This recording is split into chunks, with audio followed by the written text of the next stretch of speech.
بسم اللہ الرحمن الرحیم، اللہ کے نام سے شروع کرتا ہوں جو نہایت مہربان اور بہت ہی بڑے رحم والے ہیں۔ سورۃ انزلناہا، یہ ایک صورت ہے کہ اتارا ہے ہم نے اس کو، وفرضناہا، اور مقرر کیا ہے ہم نے اس کو، وانزلنا فیہا آیات بینات، اور نازل کیے ہم نے اس میں واضح احکام، نازل کی ہم نے اس میں واضح آیات،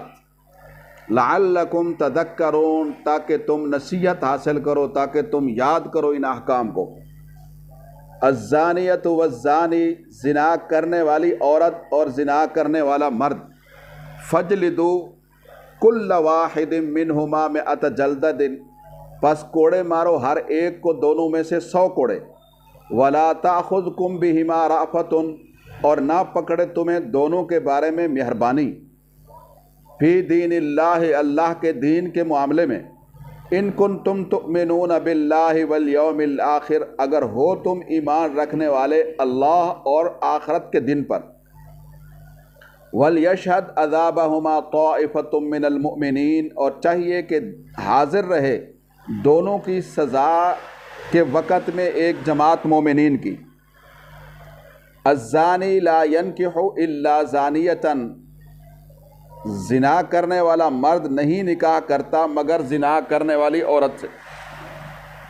زنا کرنے والا مرد نہیں نکاح کرتا مگر زنا کرنے والی عورت سے۔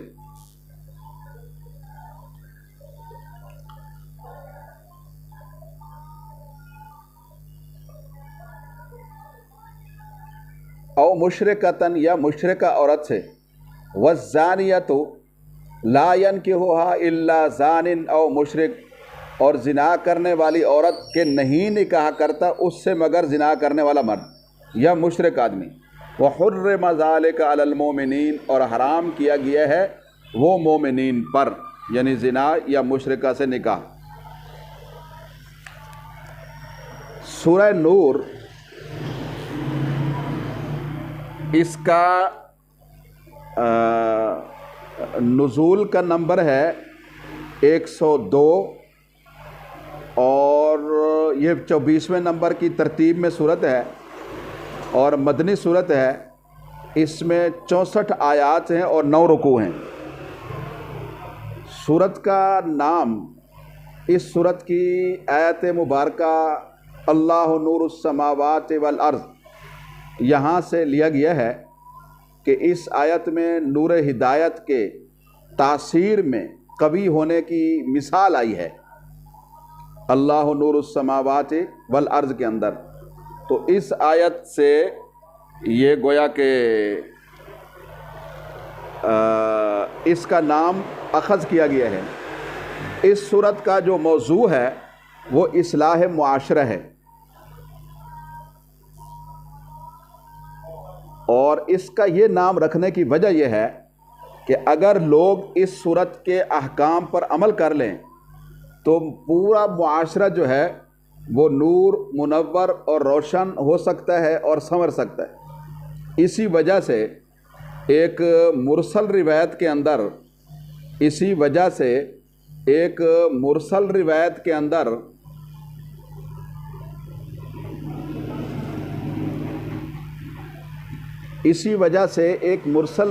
کے اندر یہ آیا ہے کہ مردوں کو سورہ مائدہ اور عورتوں کو سورہ نور سکھاؤ، اور حضرت عمر رضی اللہ تعالیٰ نے اپنے ایک خط میں لکھا تھا کہ سورہ نور، سورہ احزاب اور سورہ نساء یہ سیکھو۔ تو سورت کے جو مضامین ہیں ان پر ایک مختصر نظر ڈالنے سے پہلے اس صورت کے زمانہ نزول اور اس صورت کے نازل ہونے کا ایک خاص جو پس منظر ہے وہ ذہن نشین کرنا ضروری ہے۔ یہ صورت غزوہ بنو مستلق کے بعد نازل ہوئی، اور غزوہ بنو مستلق جو ہے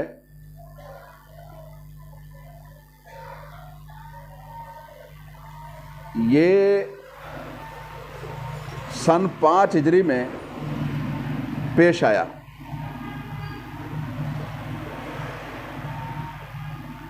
غزوہ احزاب اس سے پہلے پیش آیا۔ غزوہ احزاب کے موقع پر نبی کریم صلی اللہ علیہ وسلم نے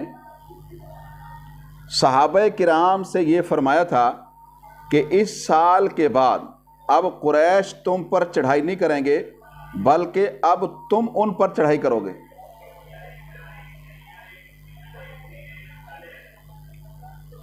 وہ حالات آپ مد نظر رکھیں جن حالات میں یہ صورت نازل ہوئی۔ غزوہ بدر کے بعد اور اس کی عظیم الشان فتح کی وجہ سے پورے عرب میں اللہ تعالیٰ نے اسلام کو عروج عطا فرمایا، اور پھر غزوہ خندق تک پہنچتے پہنچتے یہ عروج اور یہ ترقی اتنا زیادہ ہو گئی کہ مشرکین، یہود، منافقین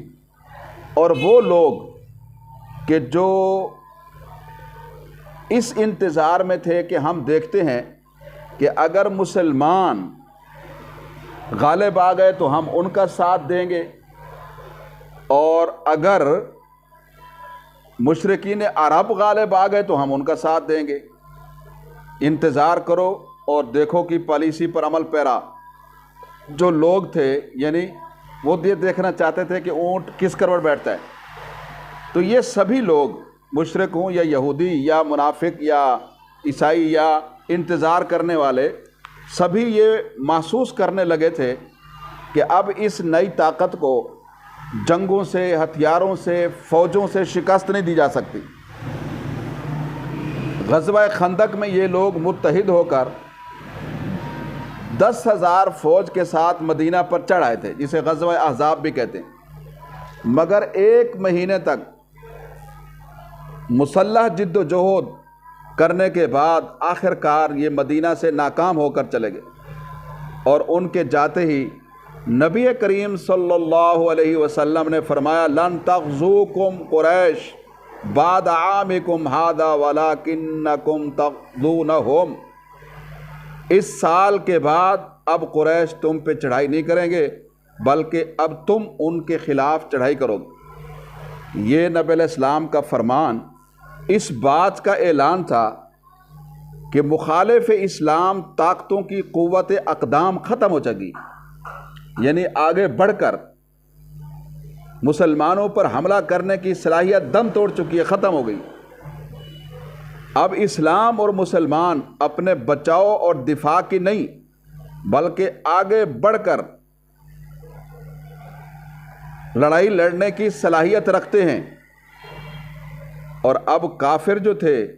وہ آگے بڑھ کر لڑائی کی بجائے اپنے دفاع پر مجبور ہو گئے۔ تو یہ حالات تھے جن حالات میں یہ صورت نازل ہوئی، اور کافر لوگ اس کو پوری شدت کے ساتھ محسوس کر رہے تھے کہ اب عرب سے ہماری گرفت ڈھیلی ہو گئی ہے اور ختم ہو گئی۔ تو اسلام کے اس عروج کی اصل وجہ مسلمانوں کی تعداد نہیں تھی، بلکہ آپ دیکھیں بدر سے لے کر خندق تک، احزاب تک، ہر لڑائی میں کفار مسلمانوں سے زیادہ افرادی اور مسلح قوت لے کر آئے، اور تعداد کے لحاظ سے بھی مسلمان بہت کم تھے ان کے مقابلے میں۔ تو مسلمانوں کے عروج کی وجہ نہ تو مسلح وہ اسلحے کی برتری تھی، نہ ساز و سامان کی برتری تھی، اور نہ معاشی برتری تھی، نہ اثر اور رسوخ کے اعتبار سے برتری تھی، بلکہ مسلمانوں کے بالمقابل عرب کے مشرکوں کے پاس معاشی وسائل بھی تھے۔ مسلمان تو اس زمانے میں آپ کو پتہ ہے بھوک و افلاس کا شکار تھے، اور پھر ان مشرکین عرب کی پشت پر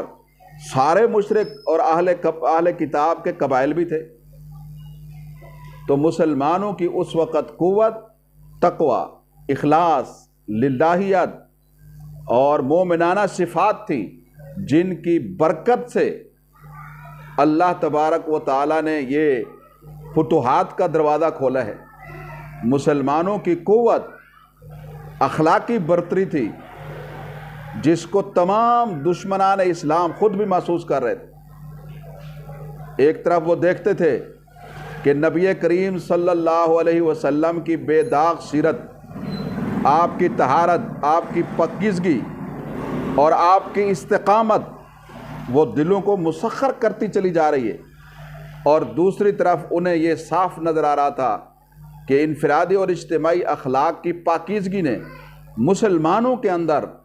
اعلیٰ درجے کی صفات، اتحاد، نظم و ضبط کو پیدا کر دیا، جس کی بنا پر یا جس کے سامنے مشرکین اور یہود و نصارہ کا ڈھیلا نظام وہ مقابلہ نہیں کر سکا، وہ شکست کھاتا چلا گیا. ان حالات میں کافروں نے یہ تجزیہ کیا، یہود و نصارہ نے، مشرکین نے، کہ اب ہم مسلمانوں کا مقابلہ تو اس میدان میں کر نہیں سکتے، باوجود اس کے کہ وہ خالی ہاتھ ہیں، تہی دست ہیں،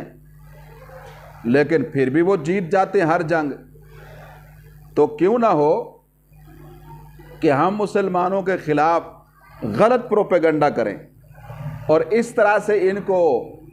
باہمی الجھنوں کا شکار کر دیں، اس طرح ان کو باہمی الجھنوں کا شکار کر دیں. تو بہرحال اس مقصد کے لیے انہوں نے یہ عفق کا واقعہ جو ہے یہ گھڑا ہے. یہ واقعہ حضرت عائشہ الصدیقہ رضی اللہ تعالیٰ پر تہمت لگانے کا ہے کہ مسلمانوں میں اس طرح سے گویا کہ ہم ان کے اندر ان کی توجہ ہٹا دیں، جو اسلام کی جد و جہد کے لیے توجہ. یہ ہوتا ہے جو یعنی بدخصلت لوگ ہوتے ہیں، کمینہ پن کا شکار لوگ ہوتے ہیں، ان کی یہ عادت ہوتی ہے کہ جب وہ دوسرے کی خوبیاں اور اپنی کمزوریاں واضح طور پر دیکھ لیتے ہیں اور یہ بھی جان لیتے ہیں کہ اس کی خوبیاں اسے بڑھا رہی ہیں، ٹھیک ہے، اور وہ یہ دیکھتے ہیں کہ ہمیں ہماری عدم صلاحیت یا ہماری کمزوریاں ہمیں نیچے کر رہی ہیں، تو انہیں یہ فکر لاحق نہیں ہوتی کہ اپنی کمزوریوں کو دور کریں یا دوسرے کی خوبیوں کو حاصل کریں، بلکہ وہ چونکہ بری عادت کے مالک ہوتے ہیں، حسد کا شکار ہوتے ہیں، تو وہ اس فکر میں گویا کہ مصروف عمل ہو جاتے ہیں کہ جس طرح بھی ہو سکے اس کے اندر بھی اپنے ہی جیسیاں برائیاں پیدا کر. یہ نہ ہو تو کم از کم اس کے اوپر خوب گویا گندگی اچھالیں تاکہ دنیا کو اس کی خوبیاں بے داغ نظر نہ آئیں. یہ وہ ذہن تھا جس نے اس مرحلے پر دشمنان اسلام کی سرگرمیوں کا رخ جنگی کارروائیوں سے ہٹا کر بری اور رذیل اور انتہائی گھٹیا گویا کہ سوچوں کی طرف موڑ دیا. تو چونکہ یہ خدمت بحر کے دشمن کی بنسبت خود مسلمانوں کے اندر منافقین زیادہ اچھی طرح انجام دے سکتے تھے، اس لیے انہوں نے ارادتاً جان بوجھ کر ایک خاص طریقے سے طے انہوں نے کیا کہ مدینہ کے اندر منافقین یہ مسئلہ اٹھائیں اور یہود و نصارہ اور دیگر اسلام مخالف قوتیں اس سے زیادہ فائدہ اٹھانے کی کوشش کریں.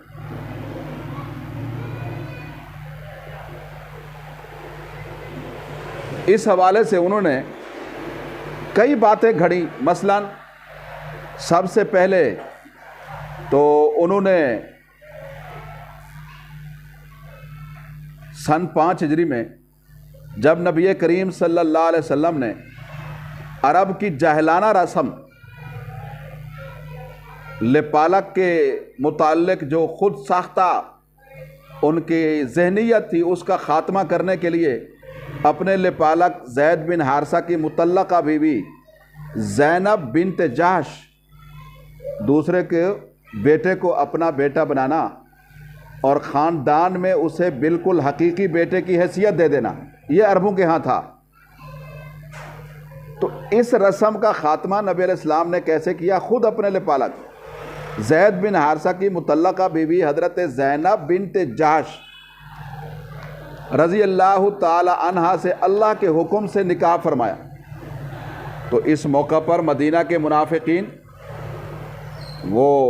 پروپیگنڈا کا ایک طوفان لے کر کھڑے ہو گئے، اور باہر سے بھی یہود و مشرکین نے ان کی آواز میں آوازیں ملا کر طرح طرح کی باتیں کی، عجیب عجیب قصے گھڑ گھڑ کر پھیلا دیے کہ دیکھو جی محمد صلی اللہ علیہ وسلم کس طرح اپنے منہ بولے بیٹے کی بیوی کو گویا کہ وہ بہا کر لے گئے وغیرہ وغیرہ۔ تو اس طرح کی باتیں یہ من گھڑت سے ان کو خوب نمک مرچ لگا کے اپنی کتابوں میں پیش کیے، اور ابھی بھی یہود و نصارہ کے کاسا لیس یہی کرتے ہیں۔ حالانکہ حقیقت یہ ہے کہ حضرت زینب رضی اللہ تعالی نبی علیہ السلام کی حقیقی پھوپھی امیمہ بنت عبد المطلب کی صاحبزادی تھی۔ بچپن سے جوانی تک ان کی ساری عمر نبی علیہ السلام کے آنکھوں کے سامنے گزری۔ تو یہ نہیں ہو سکتا جو انہوں نے باتیں گھڑیں۔ اور پھر اس واقعہ سے ایک ہی سال پہلے نبی علیہ السلام نے خود ان کو مجبور کر کے حضرت زید سے ان کی شادی کرائی، اور ان کے بھائی عبداللہ بن جحش اس شادی سے ناراض تھے۔ خود حضرت زینب بھی شروع میں اس پر راضی نہیں تھی، کیونکہ ایک آزاد کردہ غلام کی بیوی بننا قریش کے معزز ترین گھرانے کی بیٹی کو یہ قبول نہیں تھا، مگر نبی کریم صلی اللہ علیہ وسلم اور اللہ کے حکم سے یہ صرف اس لیے ہوا کہ مسلمانوں میں معاشرتی مساوات قائم ہو جائے، اور اس کی ابتدا خود نبی کریم صلی اللہ علیہ وسلم نے اپنے خاندان سے کی، تاکہ لوگوں کو پتہ چلے کہ مسلمان بس اسلام ہی کفر ہے اور اسلام ہی کی بنا پر نکاح ہو سکتا۔ انہیں نبی علیہ السلام نے حکماً راضی کیا۔ تو یہ ساری باتیں دوست دشمن سب کو معلوم تھی، کسی سے کچھ بھی چھپا ہوا نہیں تھا۔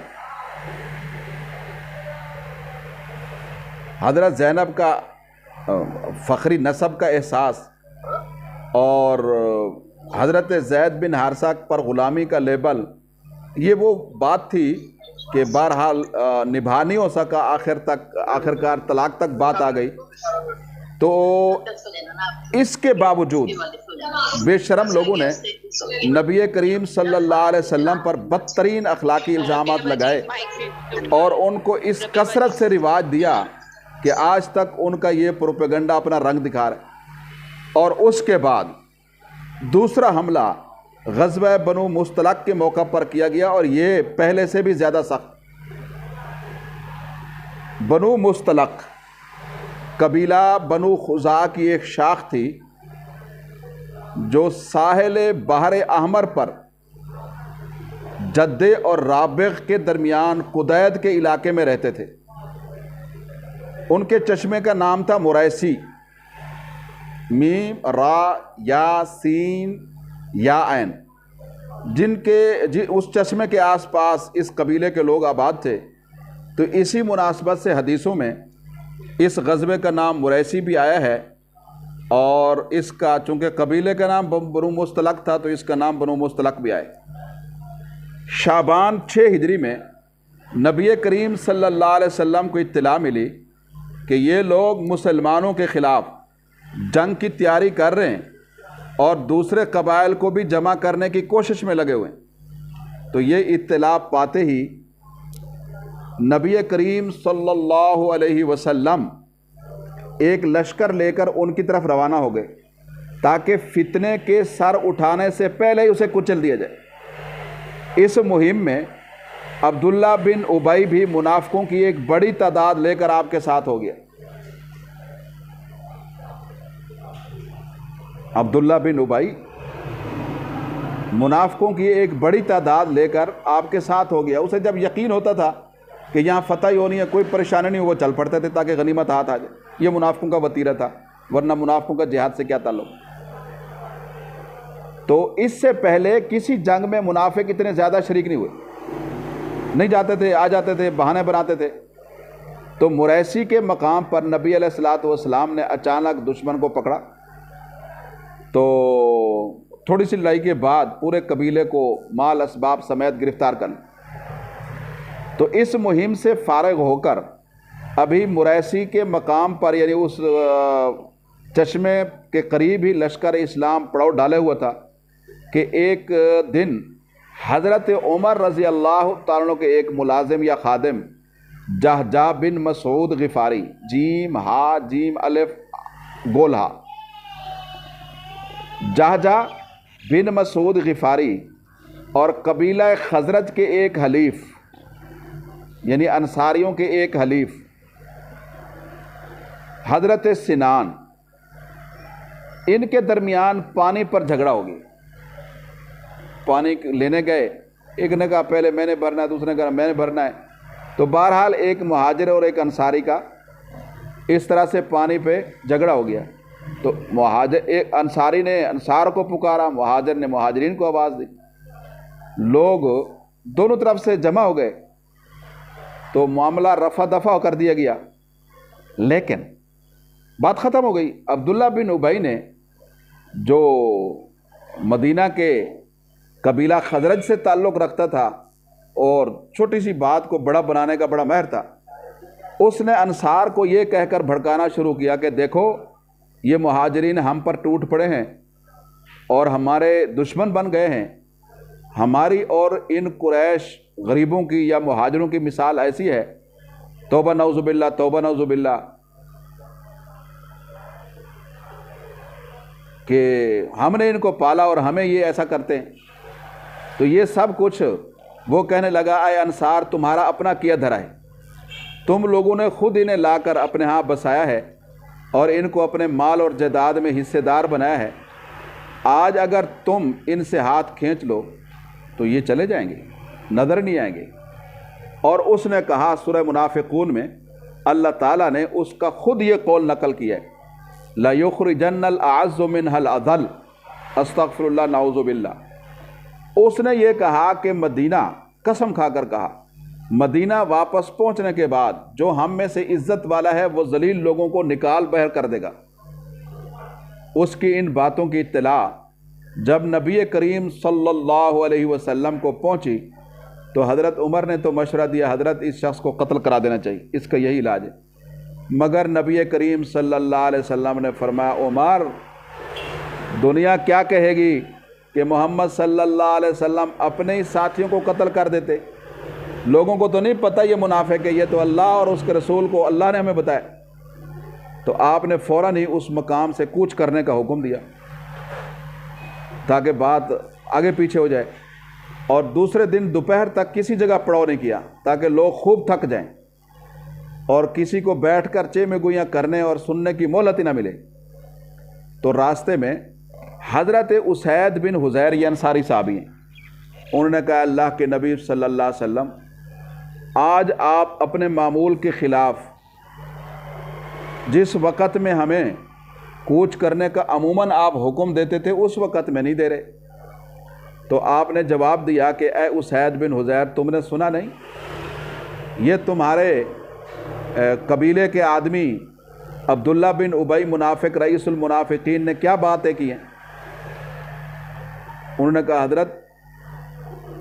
کیا کہا اس نے؟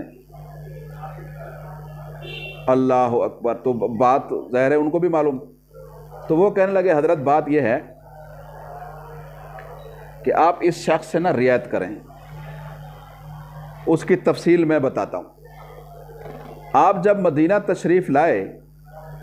تو ہم لوگ اسے اپنا بادشاہ بنانے کا فیصلہ کر چکے تھے اور اس کے لیے تاج تیار ہو رہا تھا۔ آپ کی آمد سے اس کا بنا بنایا کھیل بگڑ گیا، اس حسد کی آگ میں وہ جل رہا ہے اور وہی جلن وہ نکال رہا ہے۔ ابھی توجہ فرمائیں، یہ دیکھیں کیسے اس نے یہ کیا کہ تاکہ مہاجرین انصاریوں کو آپس میں لڑا دیا جائے، دشمن کا یہ حربہ بھی ناکام ہوا۔ یہ چیزیں مسلمانوں کے لیے لاہ عمل ہیں، سیرت طیب، یہ پس منظر ہے سورہ نور کا تو یہ بات ابھی تازہ ہی تھی کہ اسی سفر میں اسی عبداللہ بن ابی نے ایک اور خطرناک فتنہ اٹھا دیا، اور فتنہ بھی ایسا کہ اگر نبی کریم صلی اللہ علیہ وسلم اور آپ کے جاں نثار صحابہ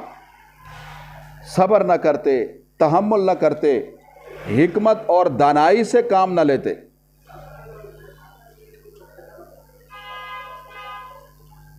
حکمت اور دانائی سے کام نہ لیتے، تو اب مدینے کی یہ بالکل نئی مسلم سوسائٹی انتہائی خانہ جنگی کا شکار ہو جاتی۔ یہ جو شوشہ اس نے چھوڑا عبداللہ بن ابی نے، یہ حضرت عائشہ رضی اللہ تعالیٰ پر تہمت کا شوشہ تھا۔ اس کا واقعہ خود آپ حضرت عائشہ صدیقہ رضی اللہ تعالیٰ کی زبانی سنیں، جس سے پوری صورتحال سامنے آئے گی۔